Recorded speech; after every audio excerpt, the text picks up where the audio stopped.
আসসালামু আলাইকুম, আমি খালিদ। তো আজকে আমরা শিখবো হলো রোবটের রিচেবিলিটি টেস্ট করা।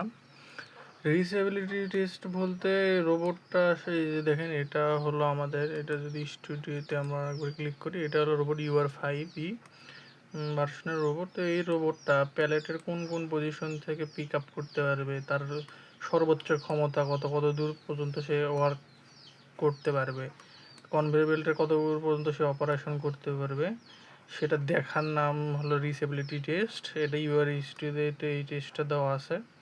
এই যে আমাদের প্রোডাক্টটা, এই প্রোডাক্টটা সে কোন কোন জায়গা থেকে পিক করতে পারবে এবং কোন কোন জায়গায় রাখতে পারবে, সেটাই হলো আমাদের দেখার বিষয়। সেই আর এটার নামই হলো রিচেবিলিটি টেস্ট। তো এখানে ইউআর সিম স্টুডিওতে একটা সুন্দর ফিচার দিছে।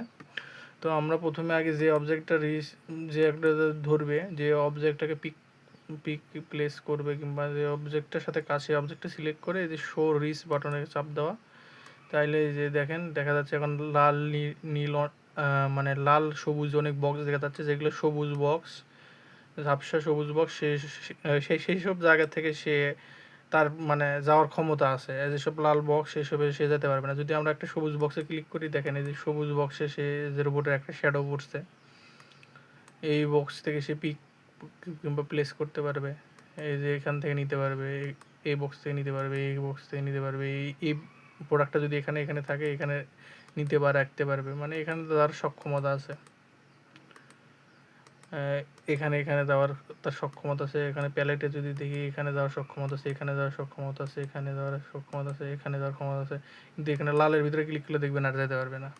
তো এই যে তার সর্বোচ্চ আর কি ক্ষমতা, কত দূর পর্যন্ত সে ওয়ার্ক এরিয়াটা দেখা আর কি, কত দূর পর্যন্ত সে কাজ করতে পারবে। তাহলে দেখা যাচ্ছে যে এই রোবটটা আসলে এই কাজের জন্য হয়তো মানে উপযুক্ত না, কারণ আমাদের সম্পূর্ণ ওয়ার্ক এরিয়া জুড়ে এই কাজ যদি করার ইচ্ছা থাকে, তাহলে কি করতে হবে, স্টুডিওতে যেয়ে আমাদের রোবটটা সিলেক্ট করতে হবে। রোবটটা সিলেক্ট করে রয়েছে নিচে রোবটের যে ভার্সন করার ব্যবস্থা, সেখান থেকে আমাদের আরও বড় সাইজের রোবট নিতে হবে। তো বড় সাইজের রোবট নেওয়ার জন্য আমরা যদি স্ক্রল করে নিচের দিকে যাই, দেখি যে U8 লং, এটা সিলেক্ট করে দেখি, অ্যাপ্লাই। তাহলে নতুন নতুন ভার্সন যে রোবটটা সেটা একটু দেখি, এটা কত, এটার রিচেবিলিটি কত দূর পর্যন্ত। জুম আউট করি। আচ্ছা, জুম আউট করা হয়ে গেছে। এটাকে আবার চাইলে সরিষ অফ করে দিয়ে আবার ব্লকটাকে আবার সিলেক্ট করে আবার সরিষ দিতে পারি। হ্যাঁ, দিলাম। এই যে দেখেন, এটা মোটামুটি তার প্যালেটের সবগুলো জায়গায় কাভার করছে। এই দেখেন, এই জায়গাতে ক্লিক করলে এই জায়গা থেকে নিতে পারতেছে, এই জায়গা থেকে নিতে পারতেছে, এই জায়গায়, এই কোণা থেকে, উপরে থেকে, এখান থেকে নিতে পারতেছে, এখান থেকে নিতে পারতেছে, সব জায়গায় কাভার করতেছে। কিন্তু কনভেয়ার বেল্টের কিছু অংশ কাভার করতে পারে না, এই যে এই দিক থেকে।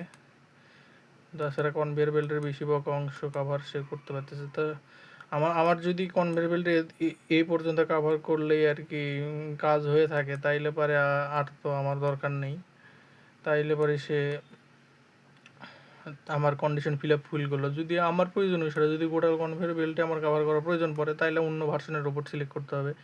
তো এটার এই রিচেবিলিটি টেস্টের মাধ্যমে আমরা আসলে সহজে বুঝতে পারি যে আমাদের কাজের জন্য কোন রোবটটা পারফেক্ট হবে, কত কার ক্ষমতা, কার ওয়ার্ক এরিয়া কত দূর পর্যন্ত হবে, বিস্তৃত হবে, এটা আমরা জানতে পারি। তো এটাই আমাদের আসলে জানার বিষয় ছিল।